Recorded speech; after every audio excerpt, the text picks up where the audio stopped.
अच्छा मेरी बात सुनिएगा, लास्ट क्लास में मैंने आपको development of Indian constitution complete करा दिया था, एम आई राइट और not? Development of Indian constitution करा दिया था। राधे राधे भैया सनी, सबा गुड आफ्टरनून बेटा, गुड आफ्टरनून। और मैंने पार्ट्स की ट्रिक बताई थी, भाग बताए थे क्या? अनुराग जी नमस्कार भैया नमस्कार। भाग बताए थे और भाग मैंने 10 तक पढ़ा दिए थे, 10th तक पढ़ा दिए थे। बोलो यस और नो, जल्दी से बताओ। अब हमें 10th से आगे भाग करने होंगे और उन्हें समझना भी होगा। बोलो यस और नो, ठीक है?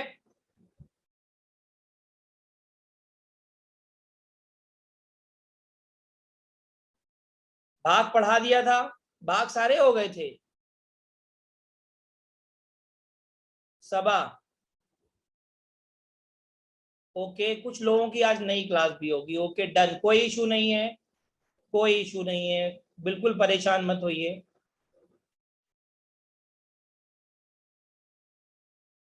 ठीक है, 22 तक करा दिए हैं। Okay done. Sir Telegram group only admin करवा दीजिए। अच्छा ठीक है, उस पर बात करेंगे। ठीक है, प्रियम्बल करा रहे थे। ओके डन, ठीक है। चलिए, बिल्कुल परेशान मत होइए, आज बिल्कुल एक नया टॉपिक, बिल्कुल नई उमंग नए जोश के साथ में। अच्छा, अब मैं सिर्फ आप सभी से एक निवेदन और अनुरोध करूंगा, एक निवेदन और एक अनुरोध करूंगा कि आप सभी लोग मुझे बहुत गौर से सुनेंगे। आप सभी लोग मुझे बहुत गौर से सुनेंगे। देखिए, अगर गौर से आप सुनेंगे तो आपको हर एक बात समझ में आएगी, इस बात की मेरी गारंटी। और अगर आपने गौर से मुझे नहीं सुना तो फिर आपको कैसे चीजें समझ में आएंगी? ठीक है, तो हेडिंग डाल लीजिए आज जल्दी से, भारतीय संविधान की प्रस्तावना या का प्रस्तावना, जिसे हम भारतीय संविधान की उद्देशिका भी कहते हैं, या इंग्लिश में इसे कहा जाता है प्रियम्बल ऑफ इंडियन कॉन्स्टिट्यूशन। ठीक है, क्या कहा जाता है बेटा? प्रियम्बल ऑफ इंडियन कॉन्स्टिट्यूशन, भारतीय संविधान की प्रस्तावना या का प्रस्तावना, वॉट एवर यू से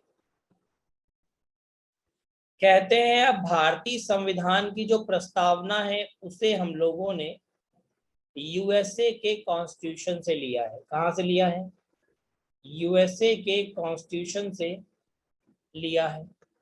और जो प्रस्तावना की लैंग्वेज है, मतलब कहने का, प्रियम्बल को तो हमने यूएस के कॉन्स्टिट्यूशन से लिया है, लेकिन प्रियम्बल की जो लैंग्वेज है उस लैंग्वेज को हम लोगों ने ऑस्ट्रेलियन कॉन्स्टिट्यूशन से बोरो किया है। ऑस्ट्रेलियन कॉन्स्टिट्यूशन से बोरो किया है, जो कि हमारे कॉन्स्टिट्यूशन में स्थित है। अब बात ये आती है कि प्रस्तावना, सामने आपके एक बात लिखी हुई है, हर्षित चौधरी सब कुछ होगा, परेशान बिल्कुल मत हो। ठीक है, पहले मैं चाहूंगा कुछ some people are hand raising, तो we want to talk them. बताइए जहीर खान क्या बात करना चाहते हैं? Hello, good afternoon sir. बताइए सर, आपने जो एक्ट लिखवाए थे, आपको याद होगा, रेगुलेटिंग एक्ट वगैरह, उनका मतलब मैं ये पूछना चाह रहा था, उनका इंडियन कॉन्स्टिट्यूशन से क्या मतलब लेना देना है? क्योंकि वो तो सर आज़ादी से पहले की भी हैं। उनसे कॉन्स्टिट्यूशन से लेना देना ये है कि जी जब उस टाइम पे जो रूल्स रेगुलेशन बने, वो जी। रूल्स रेगुलेशन हमारी आज़ादी के बाद भी हमारे भारतीय संविधान में अवेलेबल है। अभी भी हैं सर? आप, अच्छा एक बात बताओ, न्यायपालिका कौन लाया था? अंग्रेजी मतलब आए थे। न्यायपालिका अभी है क्या? जी। नहीं, सिंपल मैं सा एक्ट कंसेप्ट के है। बारे में थोड़ा कंफ्यूज था सर, कि जो एक्ट है वो कोई तो इशू अंग्रेजों ने बनाया था, तो वो तो अब हट जाना चाहिए था, मतलब मैं ये नहीं, सोच रहा था। ऐसा नहीं है। कुछ अच्छा, ऐसे एक्ट हैं जिनके बारे में जो चीजें हैं वो आज भी हमारे कॉन्स्टिट्यूशन में आज भी अवेलेबल है। है। Oh, that is the reason behind it. Kumar ठीक है, सिद्धार्थ, थैंक यू। कुमार सिद्धार्थ बेटा अनम्यूट करो, बताओ। जल्दी से हाँ बताओ। Sir, good afternoon. भैया नमस्कार, बताओ। सर हिस्ट्री क्लास चलने वाली थी। बाबू मैंने क्या कहा कि it's a communication gap, it may be possible कि ऐप पर मैंने भी देखा पॉलिटी कभी हिस्ट्री, तो वो आगे पीछे हो गया होगा, कराना मुझे ही है ना, ऐसा तो है नहीं अच्छा कि कोई ओके और सर, तो सर कराएगा। पॉलिटी चलेगी ना? ठीक है, हाँ, ओके सर, थैंक यू कराना थैंक यू मुझे सर। ही है, परेशान बिल्कुल मत हो, हिस्ट्री भी मेरे पास में और पॉलिटी भी मेरे पास में। ओके सर, आपकी इस थैंक यू। क्लास के 2 सब्जेक्ट मेरे पास में, ठीक। Okay sir. तनीषा गौतम, बोलिए, टेल मी, भाई बोलिए, don't waste the time. Sir मैं ये पूछ रही थी कि जिन्होंने आज 24th को ज्वाइन किया है सेशन, तो उनका जो पहले का सिलेबस था वो मिस आउट हो चुका है, तो वो कवर कैसे होगा? देखिए 2 क्लासेस निकली हैं, ठीक है। उन 2 क्लासेस को आप जो भी नए बच्चे आए हैं वो मेरी बात को बड़े गौर से सुनेंगे, या जिनका आज पहला दिन है वो बहुत ध्यान से सुनेंगे कि 2 क्लास मेरा आपका मिस हुआ है, वो 2 क्लास आपको रिकॉर्डेड फॉर्म में ऐप पर अवेलेबल होगा, उसे आप पढ़ लीजिए, सुन लीजिए और उसके नोट्स बना लीजिए। और अगर पीडीएफ नहीं मिलती है, पहली बात तो वहाँ पीडीएफ लगी होगी, इन केस अगर पीडीएफ नहीं मिलती है तो आप मुझे बता दीजिएगा, मैं आपको पीडीएफ प्रोवाइड करा दूंगा टेलीग्राम पर।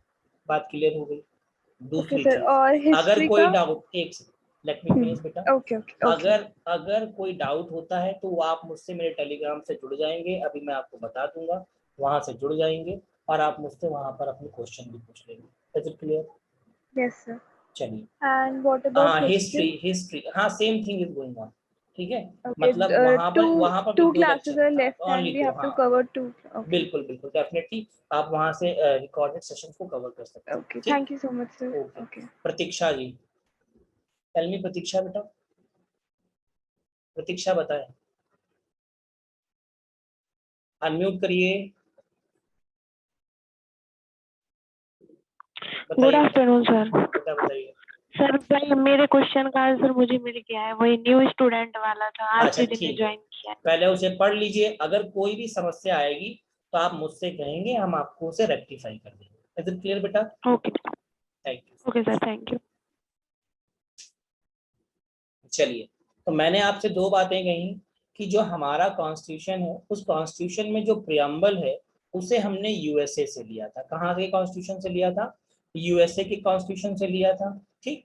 देन प्रियम्बल की जो लैंग्वेज है, जो भाषा है हमारे प्रस्तावना की या उद्देशिका की या प्रियम्बल की, वो हमने ऑस्ट्रेलियन कॉन्स्टिट्यूशन से बोरो की थी। अब हम थोड़ा सा एक बार हम अपने प्रियम्बल को पढ़ लेते हैं। हम भारत के लोग भारत को एक संपूर्ण प्रभुत्व संपन्न समाजवादी पंथनिरपेक्ष लोकतंत्रात्मक गणराज्य बनाने के लिए तथा उसके समस्त नागरिकों को सामाजिक आर्थिक और राजनीतिक न्याय विचार अभिव्यक्ति धर्म विश्वास धर्म और उपासना की स्वतंत्रता प्रतिष्ठा और अवसर की समता प्राप्त कराने के लिए तथा उन सब में व्यक्ति की गरिमा और राष्ट्र की एकता और अखंडता को सुनिश्चित करने वाली बंधुता को बढ़ाने के लिए दृढ़ संकल्प होकर के संविधान सभा के द्वारा आज 26 नवंबर 1949 को इसे अडॉप्ट करते हैं। अब इस बात को समझिएगा, मैंने अक्सर बताया होगा, अक्सर क्या, जब मैं डेवलपमेंट ऑफ इंडियन कॉन्स्टिट्यूशन पढ़ा रहा था तो मैंने कहा था हमारे संविधान सभा के द्वारा जो कॉन्स्टिट्यूशनल असेंबली थी, उस कॉन्स्टिट्यूशनल असेंबली के द्वारा जब संविधान बन के प्रिपेयर हुआ तो उसे अपनाया कब गया? 2 शब्द बताए थे, एक अपनाना और दूसरा बताया था लागू होना। बोलो याद आया कि नहीं?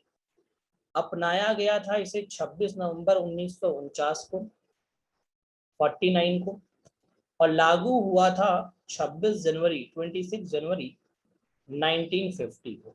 मतलब अगर आपसे सवाल ये कहा जाए कि बताइए कि प्रियम्बल को अपनाया कब गया, निम्नलिखित में से प्रियम्बल को कब अडॉप्ट किया गया, in which of the following date or year preamble was adopted by the people of India, तो आपका आंसर क्या होगा? That is the adoption date, 26 नवंबर 1949। लागू कब हुआ? लागू होने का मतलब होता है इम्प्लीमेंट होना। लागू होने का मतलब क्या होता है? इम्प्लीमेंट होना। और इम्प्लीमेंट कब हुआ? बोलिए, 26 जनवरी 1950। इस बात को ध्यान रखें। अब बात आती है कि कुछ ऐसे केसेस हैं। अच्छा, एक बात और मैं बता दूं आप सभी प्यारे बच्चों को कि आपको जो क्लास मिलेगी वो बायलैंग्वेज मिलेगी, मतलब हिंदी और इंग्लिश दोनों में होगी। आपको उसकी पीपीटी भी हिंदी इंग्लिश दोनों में मिलेगी, इस बात को ध्यान रखिएगा। और साथ साथ में जो लैंग्वेज होगी वो भी दोनों बायलैंग्वेज होगी। Is it clear? पर एक बात जरूर ध्यान रखिएगा, एक बार में मैं एक ही भाषा बोल पाता हूँ, हो सकता है आप लोगों में से कई लोग 3-4 भाषाएं एक साथ बोल लेते हो। क्या ऐसा है? Saumya, okay, thank you. ठीक है भाई, ठीक है। चलिए, अब हमारे प्रियम्बल में, हमारी प्रस्तावना में, या हमारी प्रस्तावना में कहा गया कुछ केसेस आए। एक सबसे जो फेमस केस है मैं उसके बारे में डिस्कशन करूंगा, केशवा नंद भारती वर्सेस केरला स्टेट।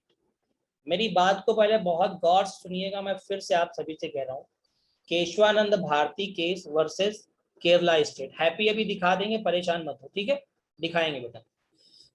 ये 1973 का है, 1973 का।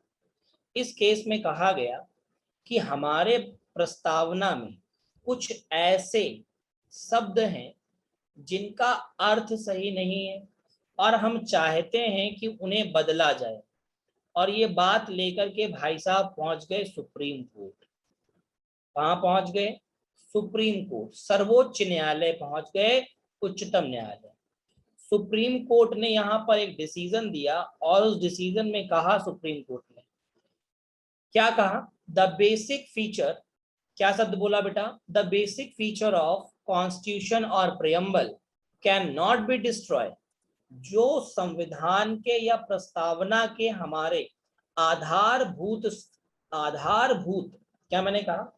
जो हमारी प्रस्तावना के आधारभूत शब्द हैं उनमें कोई परिवर्तन नहीं किया जाएगा, और बिना उनमें परिवर्तन करते हुए जो भारतीय संसद है, जो इंडियन पार्लियामेंट है, उसे ये पावर है, उसमें ये शक्ति है कि वो प्रियम्बल के शब्दों में बदलाव कर सकती है। तब यहाँ पर क्या हुआ मेरे प्यारे दोस्तों? मैं थोड़ी सी बात यहाँ पर बताना चाहूंगा इस केस में। तब यहाँ पर क्या हुआ? यहाँ पर तब ये हुआ कि कॉन्स्टिट्यूशन में कुछ बदलाव के लिए, अब आपको मैंने एक बात बताई थी कि कॉन्स्टिट्यूशन में जब भी कोई बदलाव होगा तो संविधान में संशोधन लाया जाता है। क्या मैंने कहा? संविधान में संशोधन लाया जाता है।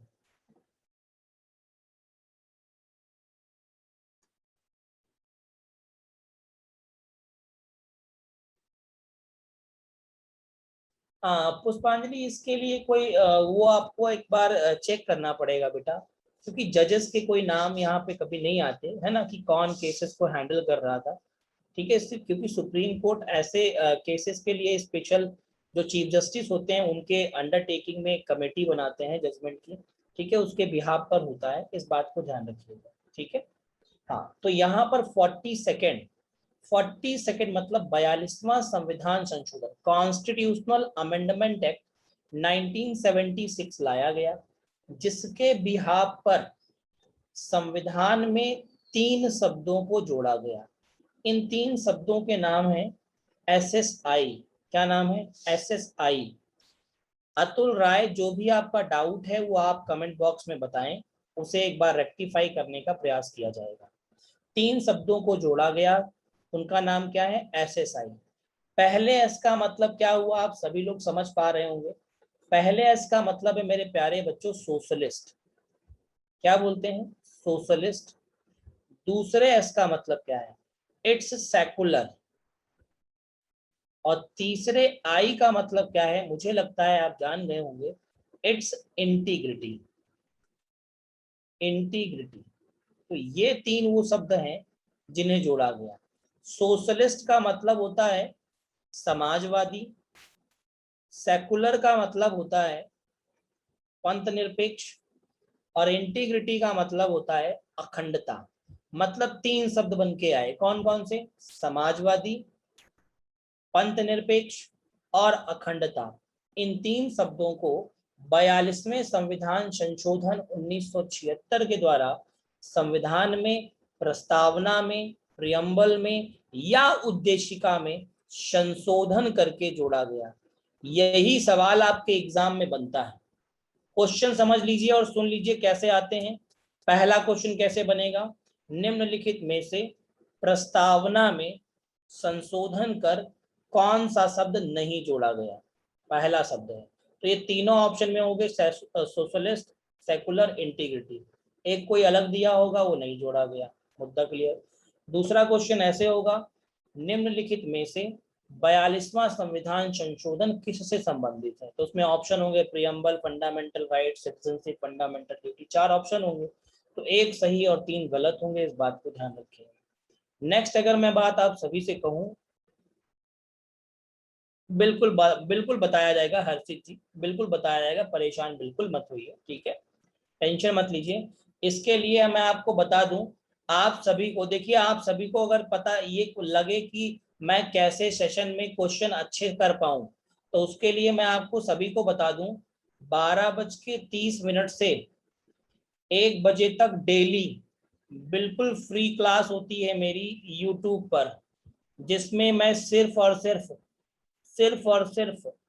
क्वेश्चन करवाता हूं, और भी वो भी इंडियन पॉलिटी के सिर्फ क्वेश्चन करवाता हूं।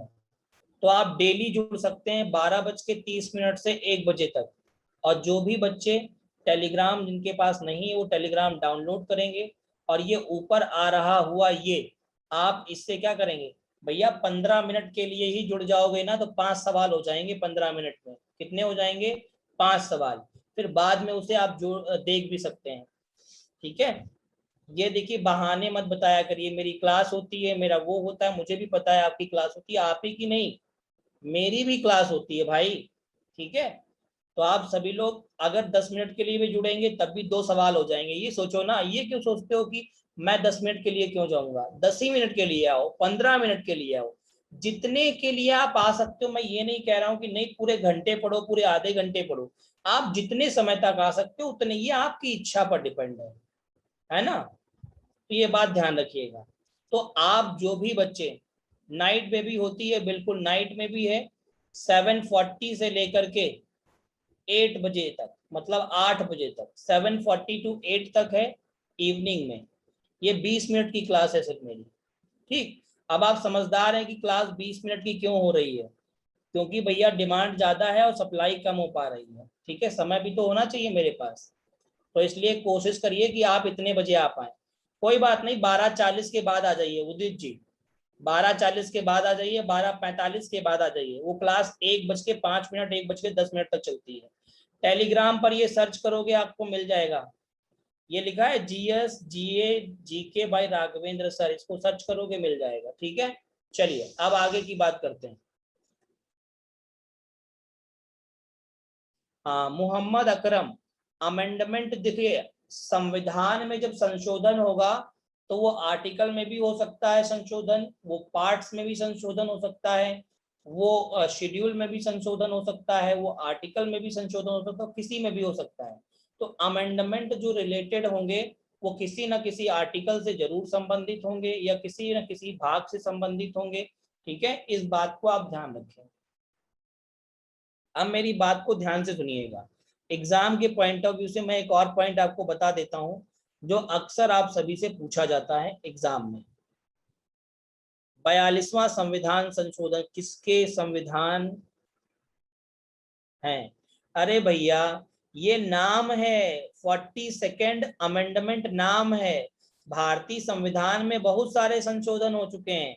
प्रियम्बल का मतलब क्या होता है तुम नहीं समझ पाओगे, अभी अभी जुड़े हो, इसका मतलब साफ हो गया है।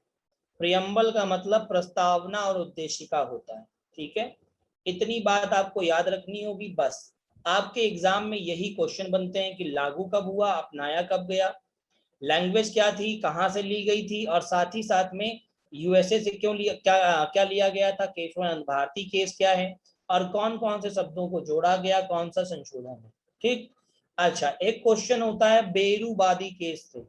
एक बेरूबादी केस भी है जो कि किससे संबंधित है, वो भी प्रियम्बल से ही संबंधित है।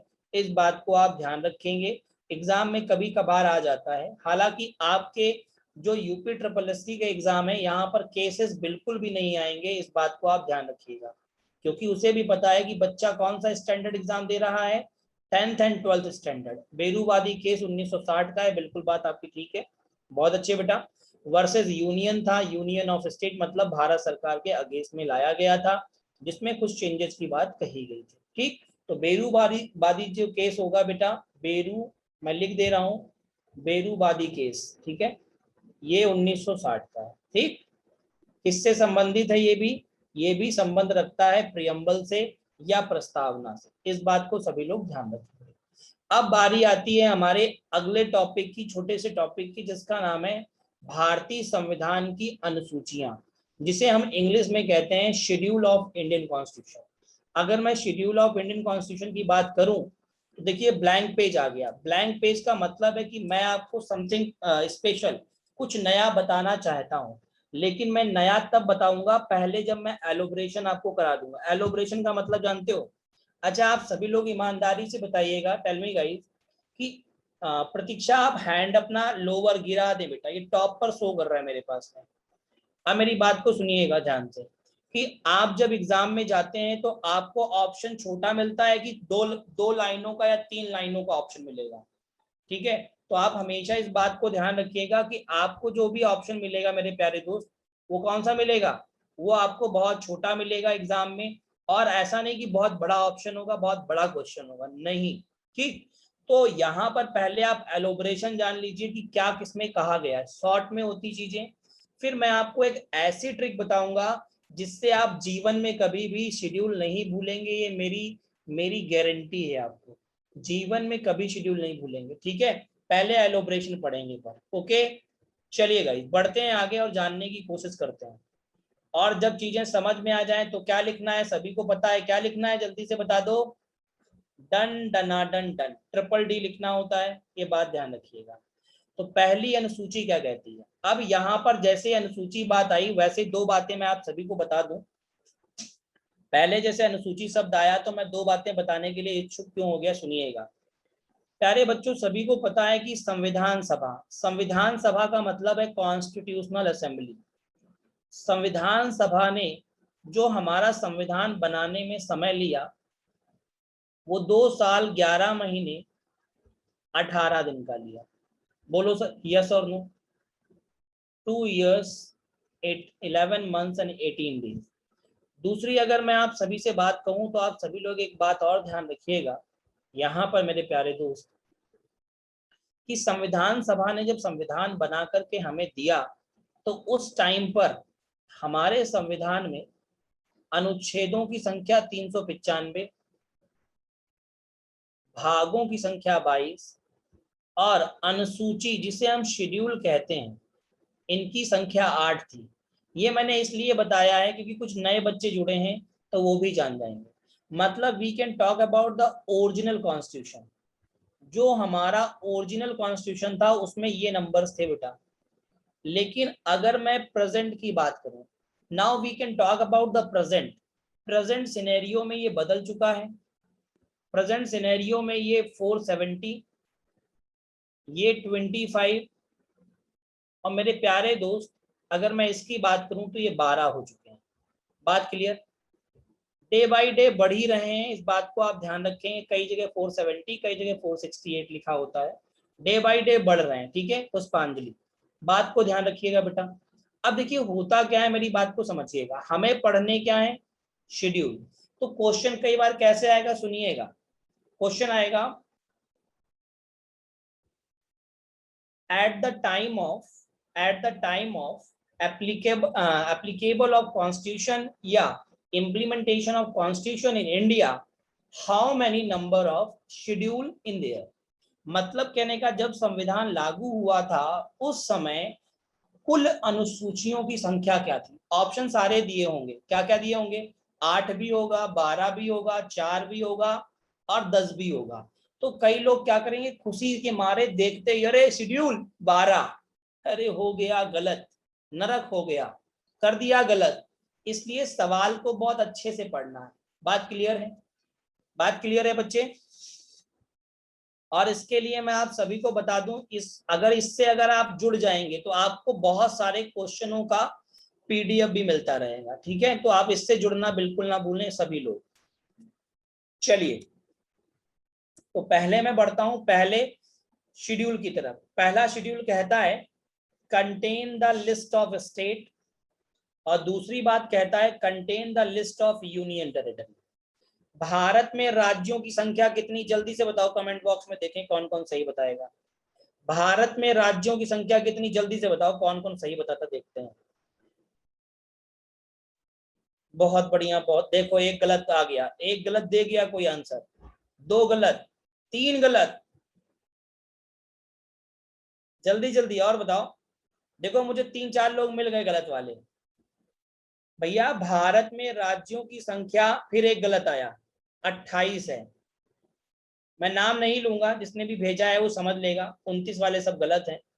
और केंद्र शासित प्रदेशों की संख्या 8 है। बात क्लियर, ये बात क्लियर हो गई। राज्य कितने, 28, यूनियन टेरिटरी कितने, 8 हैं। बात क्लियर।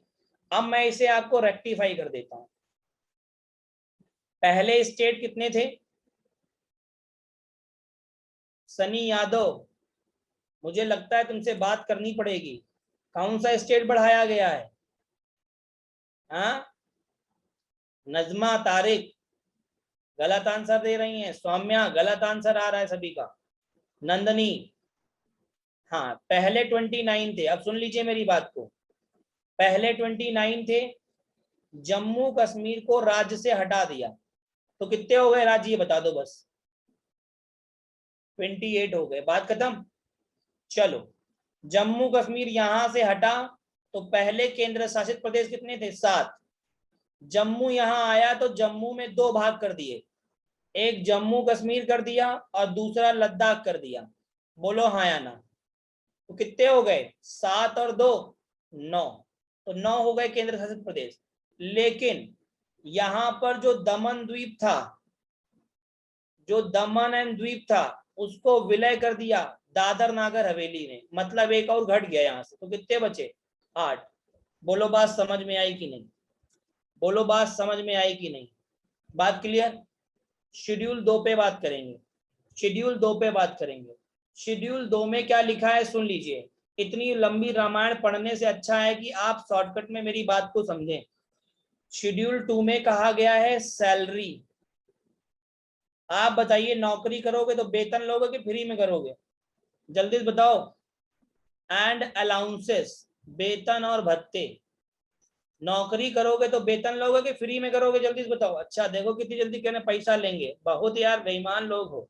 पैसे क्या करोगे, सब मोह माया है, चाहिए, अच्छा ठीक है कोई बात नहीं, ठीक है ले लो, ले लेना, परेशान मत हो, दे दी जाएगी सैलरी भी। अब मेरी बात सुनो, यहां पर राष्ट्रपति की सैलरी है, मेरी बात पहले सुन लेना पूरी, उपराष्ट्रपति की, राज्यों के राज्यपाल गवर्नर की, chief justice of India Bharat के मुख्य न्यायाधीश की, अदर जजेस of supreme court, supreme court के अन्य जजेस की, chief justice of high court की, अदर जजेस ऑफ हाई कोर्ट की, सीएजी की, ये सैलरी है। ये वो सैलरी है जो आपको जाननी बहुत आवश्यक है। राष्ट्रपति को जो सैलरी मिलती है वो 5 लाख रुपए मिलती है प्रति माह, पहली चीज। उपराष्ट्रपति को जो सैलरी मिलती है वो 4 लाख रुपए प्रति माह। अब मेरी बात सुनिएगा, उपराष्ट्रपति को जो सैलरी मिलती है वो सैलरी उपराष्ट्रपति होने की नहीं मिलती है, तो आप कहोगे फिर, वो सैलरी मिलती है उन्हें राज्यसभा का चेयरमैन होने की, क्योंकि हमारे कॉन्स्टिट्यूशन में उपराष्ट्रपति के लिए किसी भी प्रकार की सैलरी और अलाउंसेस का कोई प्रोविजन नहीं किया गया है। ये बात समझ में आई, जल्दी से बोलो हाँ या ना। उपराष्ट्रपति को किसकी सैलरी मिलती है, राज्यसभा के सभापति होने की या राज्यसभा के चेयरमैन होने की। गवर्नर को जो सैलरी मिलती है वो 3.5 लाख रुपए per month. CJI chief justice of India को 2.8 लाख रुपए पर मंथ मिलते हैं। अदर जजेस ऑफ सुप्रीम कोर्ट, इन्हें मिलते हैं 2.5 लाख रुपए per month. Chief justice of high court की सैलरी भी 2.5 लाख रुपए पर मंथ। हाई कोर्ट के अदर जजेस की सैलरी है 2.25 लाख रुपए पर मंथ। और सीएजी की सैलरी है 2.5 लाख रुपए पर मंथ। इस बात को सभी लोग ध्यान रखेंगे, इनकी सैलरीज पूछी जाएंगी। ठीक, ये मैंने इसलिए बता दिया है। अब मेरी बात सुनिएगा, लोकसभा के जो स्पीकर होते हैं, बात को पहले सुन लीजिए, लोकसभा के जो स्पीकर होते हैं वो, और जो डेप्यूटी स्पीकर होते हैं, बेटा सौम्या 2 मिनट रुको, अभी आपको बताया जाएगा, जो आपका कष्ट है, दर्द है, वो निकाल दिया जाएगा, परेशान बिल्कुल मत होइए। ठीक, टेंशन मत लिया करो आप सभी लोग। अब मेरी बात सुनो, क्योंकि बेटा अगर सौम्या इसे यहाँ बता देंगे ना तो आप समझ भी नहीं पाओगे और चीजें भी बेकार हो जाएंगी मेरी बताई हुई, और मेरा टाइम भी उतना खराब हो जाएगा, इसलिए मैंने इसे रोका है। ठीक है, सीएजी अगर ऐसे जनरली आपको जानना हो तो किसे बोलते हैं, comptroller and auditor general of India. According to Indian constitution there shall be provision in article number 148 to article number 151 for the comptroller and auditor general of India. बात क्लियर है? प्रेजेंट में इस पोस्ट पर जो है वो कौन है, दैट इज गिरीश चंद्र मुर्मू, ध्यान रखिएगा। तो इतना काफी सफिशियंट होगा, इनकी भी सैलरी यहीं पर बताई गई है। ठीक है, बहुत अच्छे पुष्पांजलि, बहुत अच्छे बेटा। अब मेरी बात सुनिएगा, राज्यसभा के भी जो चेयरमैन हैं उनकी सैलरी, और जो डेप्यूटी चेयरमैन है उनकी सैलरी भी यहाँ पर है।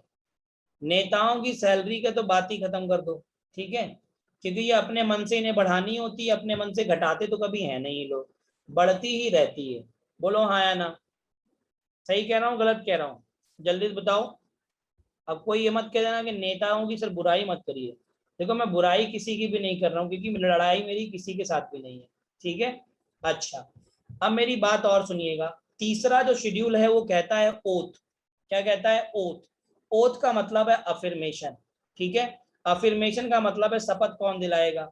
अब आप सभी लोग जानते हैं, अगर नहीं जानते थे, ओथ का एक पूरा एक चैप्टर बनेगा जिसमें हम बताएंगे कौन किसको ओथ दिलाता है या कौन किसको शपथ दिलाता है। राष्ट्रपति को शपथ कौन दिलाएगा, उपराष्ट्रपति को कौन दिलाएगा, ठीक है, सीजेआई दिलाएंगे, है ना, या उपराष्ट्रपति को राष्ट्रपति दिलाएंगे, राज्यपाल को कौन दिलाएगा, है ना, इस तरीके से chief justice of high court दिलाएंगे। तो पूरा एक लिस्ट बनेगी शपथ की, वो आपको बताई जाएगी। चौथा कह रहा है एलोकेशन ऑफ राज्यसभा सीट्स। देखो आप सभी लोग जानते हो राज्यसभा में जो भी सीटें हैं उनका आवंटन या उनका एलोकेशन है, बोलो है या नहीं। तो स्टेट में, राज्य में और राष्ट्रपति, पीओआई का मतलब होता है प्रेसिडेंट ऑफ इंडिया। तो राज्यों में कुछ बंटवारा है, कुछ यूनियन टेरिटरीज में है, कुछ राष्ट्रपति के पास भी है। तो राष्ट्रपति क्या करते हैं, 12 सदस्यों को राज्यसभा में क्या कर सकते हैं, मनोनीत कर सकते हैं, जिसे बोलते हैं नॉमिनेट कर सकते हैं। और 4 सदस्य जो आते हैं वो केंद्र शासित प्रदेशों से आते हैं, और 234 सदस्य जो आते हैं वो राज्यों से आते हैं। इस बात को आप ध्यान रखेंगे। मतलब कहने का, राज्यसभा में अधिकतम सदस्य जो हो सकते हैं उनकी संख्या कितनी है, तो आप कहोगे 245 है। कितनी है मेरे प्यारे दोस्तों, जल्दी से बताओ। इट्स 250। मुद्दा क्लियर? हाँ, अब प्रेजेंट की अगर बात करोगे इट्स 245, वो एक अलग मुद्दा है, उसकी बात करेंगे हम लोग राज्यसभा में, जब हम आर्टिकल नंबर 80 डिस्कस करेंगे। ठीक है पुष्पांजलि, तब बताएंगे। चलिए, पांचवा क्या कह रहा है उसे समझिए। पांचवा कह रहा है आप सभी से अनुसूचित क्षेत्र और अनुसूचित जनजाति क्षेत्र। मतलब कहने का शेड्यूल्ड एरिया और शेड्यूल ट्राइबल एरिया। मतलब कहने का शेड्यूल एंड ट्राइबल एरिया के लिए, क्या मैंने कहा, शेड्यूल एंड ट्राइबल एरिया के लिए यहां पर प्रोविजन किए गए हैं अनुसूचित और जनजाति क्षेत्रों के लिए। तो यहाँ पर भारत में जितने भी अनुसूचित और जनजाति क्षेत्र हैं या जिस भी जहाँ पे पाए जाते हैं, तो उन सारों को यहाँ ऐड किया गया है। Apart from 4 state, Assam, Tripura, Meghalaya, Mizoram, इन 4 राज्यों के शेड्यूल और ट्राइबल एरिया को 5वीं लिस्ट में नहीं रखा गया है, क्योंकि इनके लिए, इन 4 राज्यों के लिए विशेष प्रावधान अनुसूची 6 में किया गया है। बात क्लियर? 6 शेड्यूल में किया गया है कि जो असम, मेघालय, त्रिपुरा और मिजोरम होंगे, इन राज्यों के लिए, क्योंकि आप जानते हो ये नॉर्थ ईस्ट स्टेट के राज्य हैं, ये नॉर्थ ईस्ट के स्टेट हैं, बोलो, पूर्वोत्तर के राज्य हैं, और यहाँ के राज्यों के लिए ये राज्य विशेष प्रावधान में आते हैं या स्पेशल प्रोविजन में आते हैं, ठीक है, जिसके अंतर्गत इनका विवरण यहाँ पर दिया गया है। अब आप सभी लोग जानते हैं, असम हो, मेघालय हो, त्रिपुरा हो, मिजोरम हो, यहाँ जो मेजोरिटी पॉपुलेशन है वो कौन है बेटा? वो ट्राइब्स हैं, और ट्राइब्स का मतलब होता है जनजाति, और जनजाति का मतलब एकदम देसी स्टाइल में अगर मैं कहूँ तो आदिवासी। गलत कह रहा हूं क्या? जल्दी से बताओ। आदिवासी को तो, आदिवासियों को ही तो बेटा जनजाति शब्द दिया गया है। बोलो यस और नो, जल्दी से बताएं सभी लोग। कोई दिक्कत, कोई परेशानी हो तो बोलें, डन डनाडन डन बताते रहे मुझे, और जल्दी जल्दी से बताएं सभी लोग, क्या डन डनाडन है? जल्दी से बताएं। धीरेन्द्र प्रताप सिंह जी साहब बताएं क्या समस्या है, अनम्यूट करके बताएं।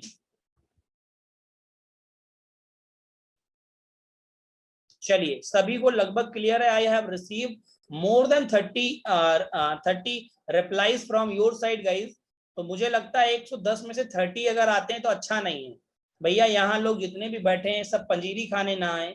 मेरी रिक्वेस्ट है, मेरा निवेदन है आप सभी से कि आप सभी लोग अगर मुझे सुनेंगे और एक बार अगर डन डनाडन डन लिख देंगे, हो सकता है कई लोग लिख भी रहे हो, ऐसा भी सही है, तो एक बार अगर डन डनाडन डन बता देंगे तो बहुत अच्छा रहेगा। सभी लोग बता दें एक बार। अगर कोई भी ऐसा बच्चा हो जिसे ना समझ में आया हो, देखो निखिल मिश्रा को प्रॉब्लम है। हाँ भैया बताएं समस्या का निदान, तुम्हारे क्या समस्या है? देखो समस्या ऐसी होनी चाहिए जो जेन्युइन हो। कैसी हो? जेन्युइन हो। ऐसा ना हो कि हम तुमसे बात करें और पता चला कि तुम्हारी समस्या का एकदम बेकार थी, कोई मतलब नहीं था।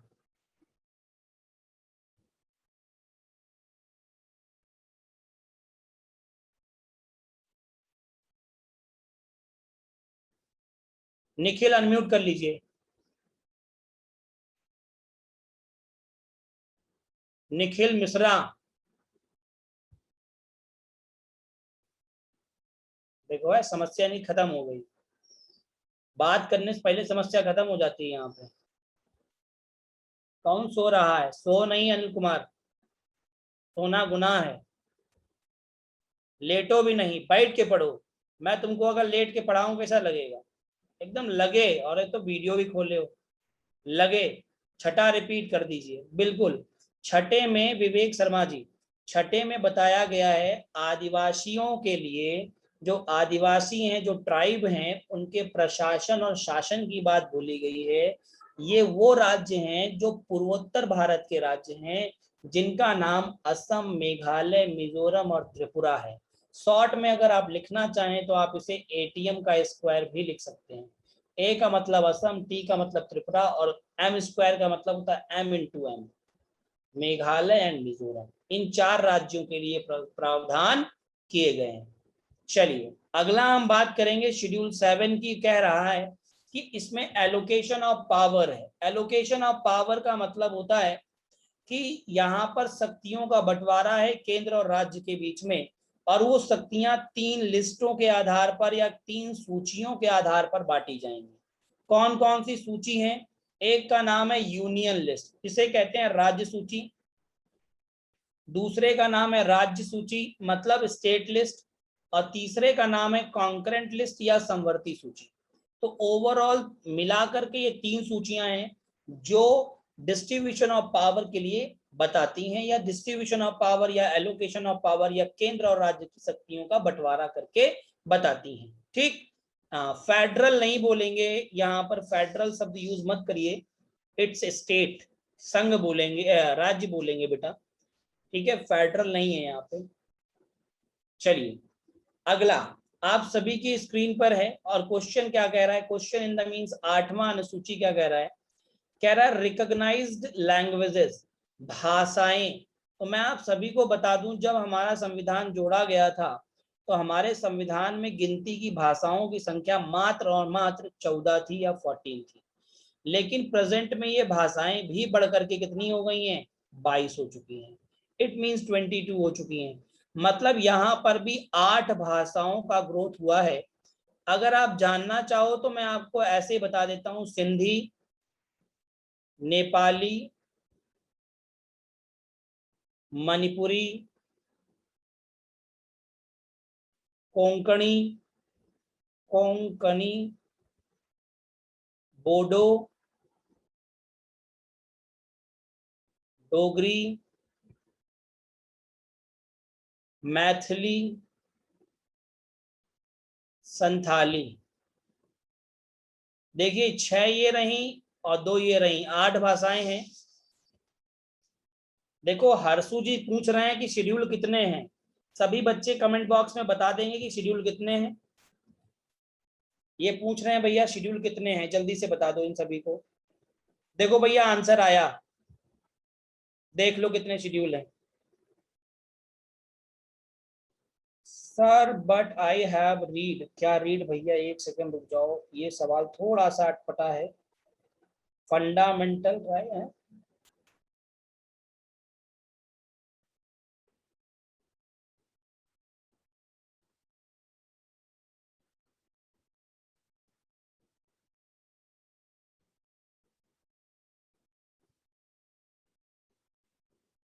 मुझे लगता है कि नंदनी जी आपने कुछ गलत पढ़ लिया है, या पढ़ा आपने सही होगा, वो गलत अटैच हो गया है आपके साथ में, ऐसा हो सकता है।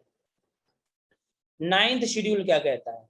देखो सबसे पहले तो आपको ये पता है कि 9वीं अनुसूची जो है, सर लैंग्वेज एक बार और बता दो बेटा शिव प्रकाश, सिंधी, नेपाली, मणिपुरी, कोंकणी, बोडो, डोगरी, मैथिली, संथाली।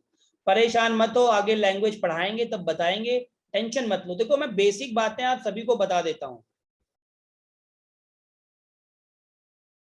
बेटा। लैंग्वेज को किस बेसिस पर ऐड करते हैं? On the behalf of talk, है ना, कि जिस क्षेत्र में अधिकांश लैंग्वेज वो बोली जाती है उस आधार पर उसे दर्जा दिया जाता है।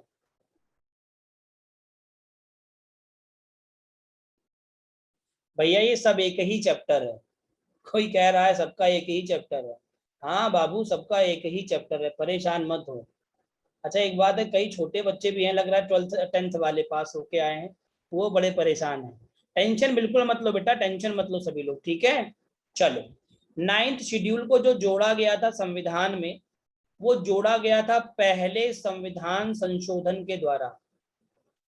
1951 में फर्स्ट कॉन्स्टिट्यूशनल अमेंडमेंट एक्ट आया था 1951 में, जिसके माध्यम से 9वीं अनुसूची या 9th शेड्यूल वाज एडेड, और इसे जब जोड़ा गया। अब आप इसे अगर पढ़ेंगे ना तो आपको समझ नहीं आएगा क्या लिखा है, पढ़ लीजिए।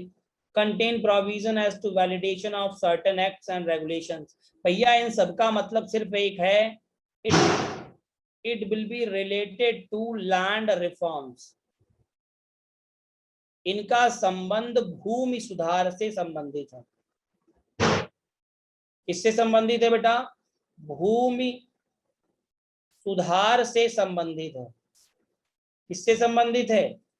भूमि सुधार से संबंधित है, इस बात को ध्यान रखिएगा। मतलब यहाँ कुछ ऐसे नियम कायदे कानून, एक्ट का मतलब क्या होता है? नियम, रेगुलेशंस बनाए गए। क्या बनाए गए? कि भूमि का सुधार किया जाए, भूमि संबंधी सुधार। मतलब एग्रीकल्चर के लैंड में जो सिनेरियो उस टाइम पे गलत चल रहे थे या गलत थे या खराब थे, क्योंकि कई सारे लोग जमींदार घर से भी हो सकते हैं, एक आधे लोग यहाँ हो तो उन्हें गलत भी लग सकता है, ये ध्यान रखिएगा। तो पहले जमींदारी प्रथा चलती थी, अगर आपको याद हो, बड़ा पुराना जमाना 1951 की बात है। तो जमींदारी प्रथा को खत्म कर दिया गया। तो यहाँ पर उस जमींदारी प्रथा के बाद क्या लाया गया था, बोलो जल्दी से? लैंड रिफॉर्म्स लाया गया। लोगों के लिए भूमि में सुधार किए गए और भूमि से संबंधित नियम कायदे कानून में सुधार किए गए। मुद्दा क्लियर सभी प्यारे बच्चों का? चलिए अब मेरी बात सुनिएगा। 10th शेड्यूल कब आया? 10वीं अनुसूची कब आई? 10वीं अनुसूची आई थी 52 कॉन्स्टिट्यूशनल अमेंडमेंट एक्ट, संविधान संशोधन 1985 के माध्यम से। हैप्पी अनम्यूट करके बताएं क्या समस्या है।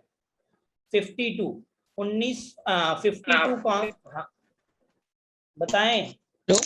हाँ हाँ जी सर, जो अभी आप पढ़ा रहे हैं इस समय, इन लोग बोलते रहिए। सर, जो अभी आप पढ़ा रहे हैं सर, इन लोग का सर एक एक चैप्टर होगा, अलग से रिवाइज कराएंगे आप, ये सब इसी में? भैया इन चैप्टर नहीं है, पूरा एक टॉपिक है। अब इनका एक चैप्टर कहाँ से लाओगे?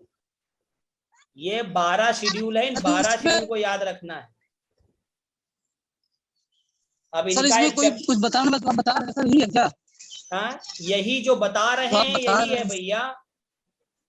अच्छा एक बात बताओ, आज तक पेपर दिए हो एक को बार कि नहीं? ईमानदारी से बताओ, बताओ। पेपर तो नहीं दिए, नहीं दिए ना? एग्जाम दिए, पेपर नहीं दिए। अरे बाबू तुमने कंपटीशन का कोई पेपर दिया है? जी सर बहुत दिए हैं, कंपटीशन का। पॉलिटेक्निक का डी फार्मा भी मिला था। जी जी। पर तुमने बी फार्मा जो होता है वो एकेडमिक होता है। कंपटीशन का मतलब क्या कोई गवर्नमेंट जॉब का एग्जाम दिया? नहीं दिया। इसके लिए जी सर, सबसे अभी नहीं पहले दिए। आप क्या करिए, मॉक टेस्ट दीजिए। क्या दीजिए? मॉक टेस्ट दीजिए। और आप लगता है मेरी क्लास में आते भी हैं 12 साढ़े 12 बजे वाली में। जी सर। हाँ जब आते हैं तो वहां कैसे देखते हैं, कैसे प्रश्न पूछा जाता है, पहले उसको देखिए, आप समझिए, ठीक है? उसी प्रकार जी से क्वेश्चन जी होगा। जी जी। एक बार सफल, मैं आप सभी को लिंक दोबारा रीसेंड कर दूंगा, जिससे कि मेरे ग्रुप में, जिससे कि आप सभी लोग उसे देख सकें, समझ सकें कि क्वेश्चन कैसे पूछे जाते हैं, ठीक है? जो मैं जी बता सर। रहा जी हूं यही सब सवाल हैं। इस लाइन, एक एक लाइन जी लिखी हुई सवाल हैं। ये सवाल जी लिखा है, ये सवाल है, ये सवाल है, जी ये सवाल है बेटा, ठीक है? ध्यान रखिएगा, जी जी ठीक है? जी। चलो भाई, अगला कह रहा है 10वीं अनुसूची कैसे जोड़ी गई।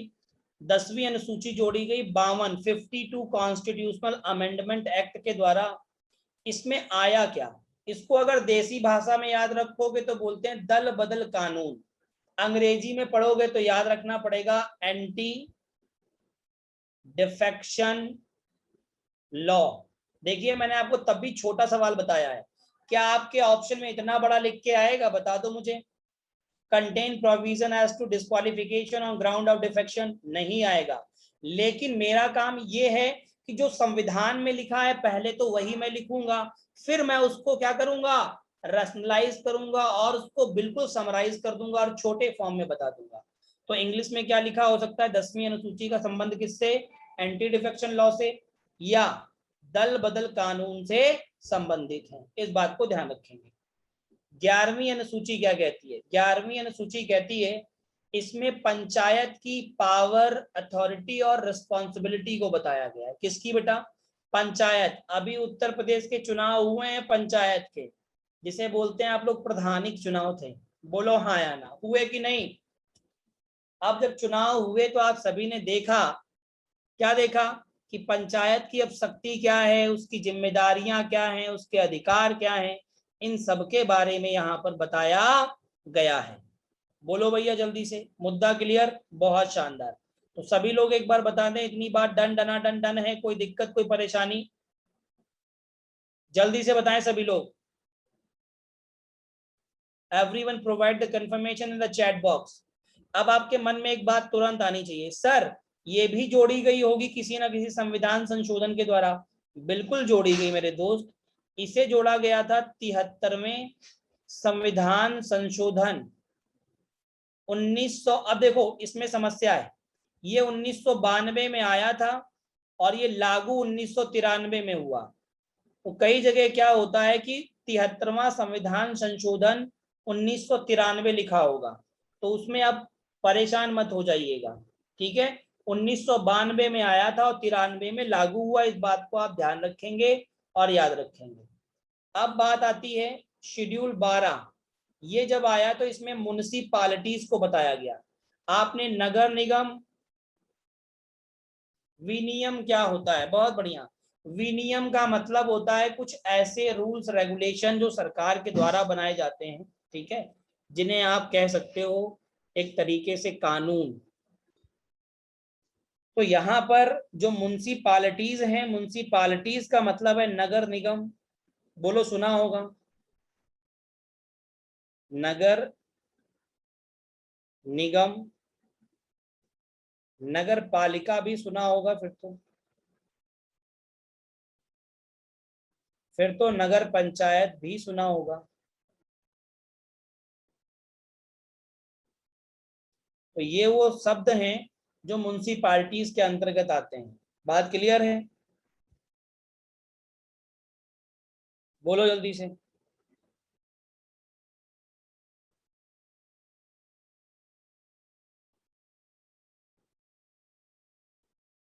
जल्दी से बताओ। ठीक, अब इसे लाया गया था 74वें संविधान संशोधन 1992 के द्वारा, और लागू ये हुआ था 1993 में।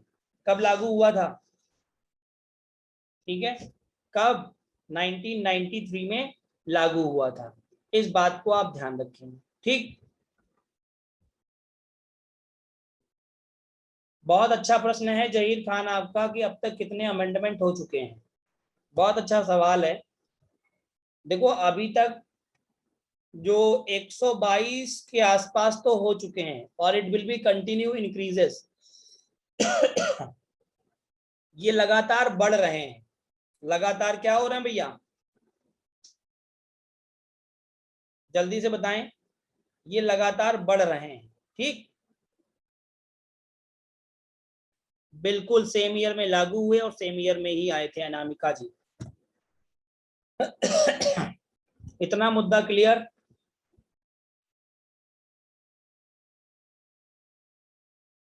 ठीक है।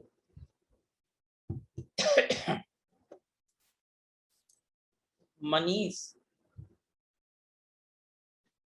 12वां वाला रिपीट कर दो बेटा। 12 में नगर निगम आए, नगर पालिकाएं आई और नगर पंचायत आई, इन सबको लाया गया।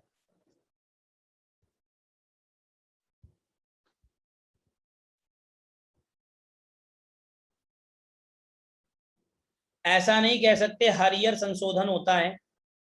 Sanjeev Kumar, anti defection law आपको जानने की कोई आवश्यकता नहीं है। आप सिर्फ इतना जानिए ये होता है, ये नाम है दल बदल कानून। एंटी डिफेक्शन लॉ पर पूरे 1 घंटे का लेक्चर है मेरे प्रिय दोस्त, तो मैं आपको ये नहीं बताऊंगा क्योंकि आपके एग्जाम के स्टैंडर्ड पर नहीं है। कैसे आएंगे? सभी लोग एक काम कर सकते हैं, सैलरी वाला रिपीट कर दीजिए। देखो कितने लोग परेशान हैं। भैया सैलरी वाला क्या रिपीट करना, लो सामने है तुम्हारे किसकी किसकी सैलरी है, तो क्या बताया जाए। लो सामने तो है। इनसे क्वेश्चन कैसे आएंगे? बिल्कुल, इसके लिए आपको कोई एक क्वेश्चन बैंक लेना होगा। क्वेश्चन बैंक का मतलब है आपको पॉलिटी की एक कोई बुक लेनी होगी जिसमें सिर्फ और सिर्फ क्वेश्चन हो। क्या हो? जल्दी से बताओ। क्वेश्चन हो, सभी लोग। ठीक है, 1992 जहीर खान, एप्लीकेबल 1993 में। ठीक है, और बुक लेने के बाद उसमें आप पढ़ो कि किस किस तरीके के क्वेश्चन आए हैं। ठीक, और जब तब भी ना समझ में आए तब हमसे मुलाकात करना, क्योंकि पहले आप भी तो कुछ मेहनत करो। बोलो हाँ या ना। पहले रबड़ी खा लोगे तो कैसे काम चलेगा? गलत कह रहा हूं क्या? ठीक है ना। वो आप कोई भी ले सकते हैं, मेरा कोई राइटर से पैसा नहीं मिलता मुझे। आपकी इच्छा है, प्रीवियस ईयर पेपर ले लो सारे। हाँ, ये आपकी इच्छा है, नाम आपके हिसाब से बेटा। जो लैंग्वेज आपको अच्छी लगती है, कोई हिंदी मीडियम पढ़ेगा, कोई इंग्लिश मीडियम पढ़ेगा, तो इसलिए आप अपने हिसाब से ले सकते हैं। ठीक है, हाँ, आप अपने हिसाब से ले सकते हैं। अब मैं आपको ट्रिक बता देता हूं और जल्दी से समझ लीजिए ट्रिक क्या है। यूएस और S43L RPM, ये वो ट्रिक है जिसके अंतर्गत आपको शेड्यूल पता चलने हैं। ये पहला शेड्यूल, ये दूसरा शेड्यूल, ये तीसरा शेड्यूल, ये चौथा शेड्यूल, ये 5वां शेड्यूल, ये 6ठा schedule, 3L, 1, 2L, 3L। Numbering करो जल्दी से। 6 के बाद कौन सा आएगा? 7, फिर 8, फिर 9, फिर 10, फिर 11 और फिर 12। बोलो समझ में आया? US और S43L RPM। अब देखो इस U का मतलब क्या है?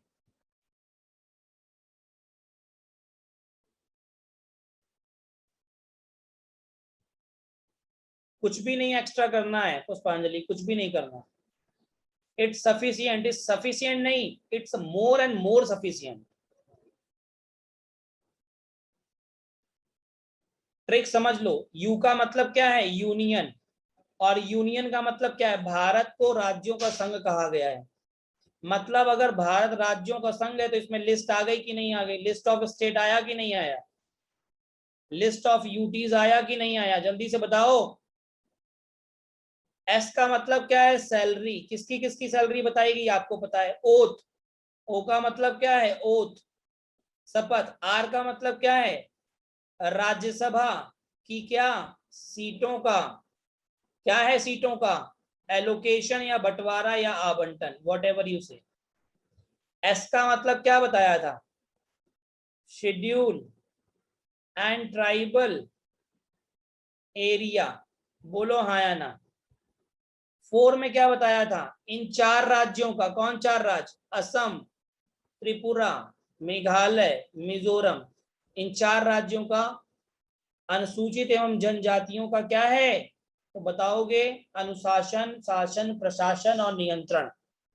इस एल का मतलब क्या है? लिस्ट। कितनी लिस्ट बताई थी आपको? तो आप कहोगे 3 लिस्ट बताई थी। कौन कौन सी? Union list, state list, concurrent list. इस एल में क्या बताया था? तो आप कहेंगे लैंग्वेज बताई थी। इस एल में क्या बताया था? तो आप कहेंगे लैंड रिफॉर्म बताया था। बोलो बताया कि नहीं? इस ए में क्या बताया? Anti defection law. इस पी में क्या बताया? जल्दी बोलो। कहां गए सब लोग? सो गए क्या? पंचायत बताया। और इस एम में क्या बताया? बोलो बोलो। तो कहोगे म्युनिसिपैलिटी बताया। बोलो बताया कि नहीं बताया? कितना समय लगा इस ट्रिक को बताने में? बोलो जल्दी से। इस ट्रिक को बताने में कितना समय लगा मुझे? गिनती के 3 मिनट। और टॉपिक को समझाने में कितना लगा? बोलो 45 मिनट। बात समझ में आई? इसे कहते हैं ट्रिक और इसे कहते हैं एलोब्रेशन। समझ गए हो तो जल्दी से एक बार डन डनाडन डन बताओ फटाफट सभी लोग। 110 लोग क्लास में हैं। देखो चीजें हमेशा ध्यान रखो, आप सभी को बहुत मेहनत करनी है तभी सफलता मिलेगी। कोई सोचे पका पकाया मिल जाएगा, तो पका पकाया कुछ भी नहीं है यहाँ पे। हाँ जल्दी जल्दी बता दो सभी लोग। और जो नहीं बताएगा समझ में आया उसको कौवा काट लेगा रात में, वो भी काला वाला कौवा।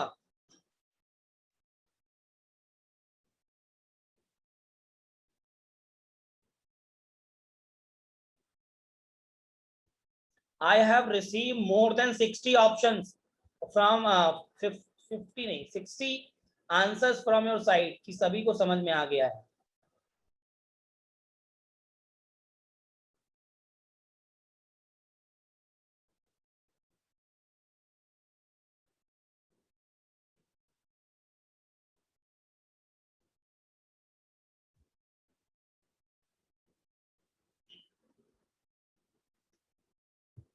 बताइए मनीष क्या कहना चाहते हैं? जल्दी बताइए भैया। समझ में आ गया सर। बहुत बहुत धन्यवाद। नवीन सिंह, अभिषेक यादव, अनम्यूट करो, बैठे क्यों रहते हो भाई? हाँ बोलो अभिषेक। समझ में आ गया सर। बहुत बहुत धन्यवाद। नवीन जी बताएं। हेलो हाँ बोलें भैया, हल रहे हैं हम लोग। सर, वो सुबह की क्लास हुई थी क्या? बाबू डेली क्लास होती है, पूछा मत करो। अरे ये- वो मैराथन, वो सर मैराथन चला था ना मैथ का, इसलिए आ नहीं पाए। कोई बात नहीं, मैराथन 12 बजे तक था, हमारी क्लास 12:30 से 1 थी। तो सर कुछ काम में तो करने लगा था ना। हाँ ठीक, कोई बात नहीं, मुलाकात अगली क्लास में होगी, तब तक के लिए आप सभी का बहुत बहुत धन्यवाद। I have receive at present 75 more than. बेटा मेरा मैराथन संडे को सुबह 7 बजे से लेकर के 12 बजे तक चलेगा। संडे को मुलाकात, अभी तो क्लास होगी, मैं आप सभी को बता दूंगा, आपका ग्रुप बन गया होगा, otherwise you will join this also. इस टेलीग्राम को सभी लोग सर्च कर लीजिए, ज्वाइन कर लीजिए जल्दी से, ठीक है, परेशान बिल्कुल मत होइए। चलिए मुलाकात करते हैं अगले सेशन में, तब तक के लिए बहुत बहुत धन्यवाद।